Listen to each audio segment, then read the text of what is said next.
नमस्कार, मी सागर जोशी. टीव्ही 9 मराठीमध्ये आपलं स्वागत. टॉप 9 घडामोडी पाहायच्याच आहेत, मात्र तत्पूर्वी एक महत्त्वाची बातमी आहे. राज्यामध्ये महिलांच्या मतदानाच्या टक्केवारीत मोठी वाढ झाली आहे. मराठवाडा आणि विदर्भामध्ये महिलांच्या मतदानाचा टक्का वाढलाय.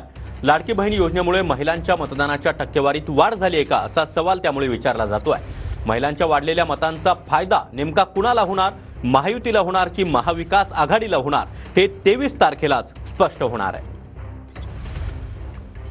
तर ही दृश्य आपण पाहतोय. विविध मतदान केंद्रावर महिलांची अशा प्रकारे मतदानासाठी मोठी गर्दी होती. त्यामध्ये युवतींपासून ते वृद्ध महिलांपर्यंत मोठ्या संख्येने महिला मतदानासाठी घराबाहेर पडलेल्या होत्या. आणि या संदर्भात अधिक माहिती देण्यासाठी आमचे प्रतिनिधी गजानन उमाटे आपल्यासोबत आहेत. गजानन, राज्यभरामध्ये हेच चित्र पाहायला मिळालं होतं. विविध मतदान केंद्रावर महिलांच्या मोठ्या रांगा लागलेल्या दिसल्या.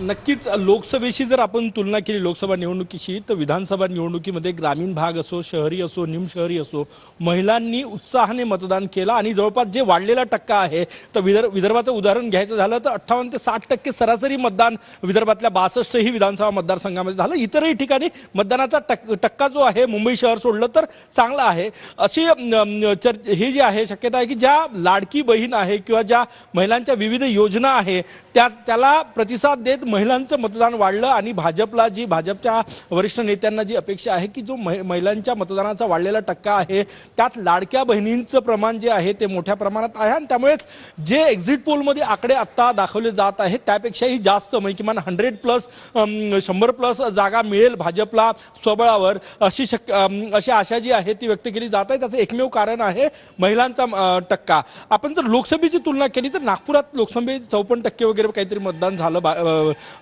परंतु आत्ता जे मतदान आहे ते जवळपास 60%, कुठे 60% पेक्षा जास्त झालं. जे राहिलेले 2-3% जे मतदान, कुठे 4%, कुठे 3% वाढलं, त्यामध्ये निम्म्यापेक्षा जास्त महिलांचं प्रमाण आहे, महिलांचा वाढलेला टक्का आहे.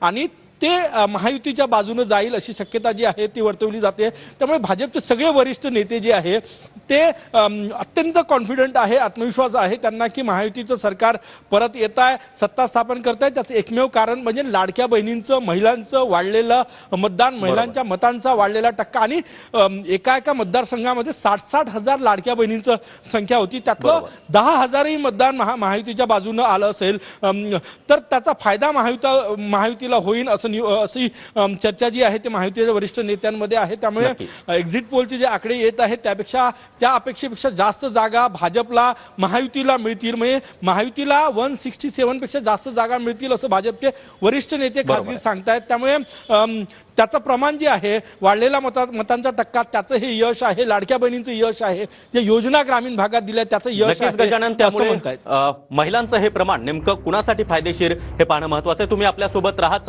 संभाजीनगरवरून दत्ता देखील आपल्यासोबत आहे. दत्ता, आपण पाहतोय की मोठ्या प्रमाणामध्ये महिलांची गर्दी, लाडकी बहीण योजनेची ही किमया आणि लाडक्या बहिणींचा सख्खा भाऊ आणि सावत्र भाऊ कोण हे ठरवणारी ही गर्दी आहे का?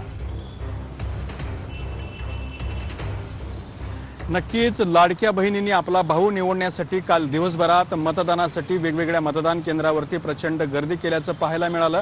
शहराबरोबरच ग्रामीण भागामध्ये सुद्धा महिलांनी मतदान करण्यासाठी मोठी झुंबड गर्दी त्या ठिकाणी उडाली असल्याचं आपल्याला पाहायला मिळतंय. छत्रपती संभाजीनगर जिल्ह्यासह मराठवाड्याचा आतापर्यंत आलेल्या टक्केवारीचा जर विचार केला तर एरवी 63 ते 64% मतदान हे निवडणुकांमध्ये होत राहतं.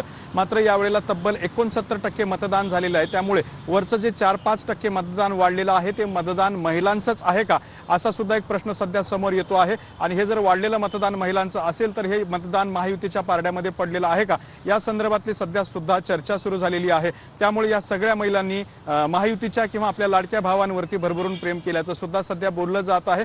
तब्बल 69% मतदान जे आहे ते मराठवाड्यामध्ये झालेलं आहे. छत्रपती संभाजीनगर जिल्ह्यातल्या 9 जिल्ह्याचा जर विचार केला तर त्या जिल्ह्यांमध्ये सुद्धा मोठ्या प्रमाणात मतदान वाढलेलं आहे.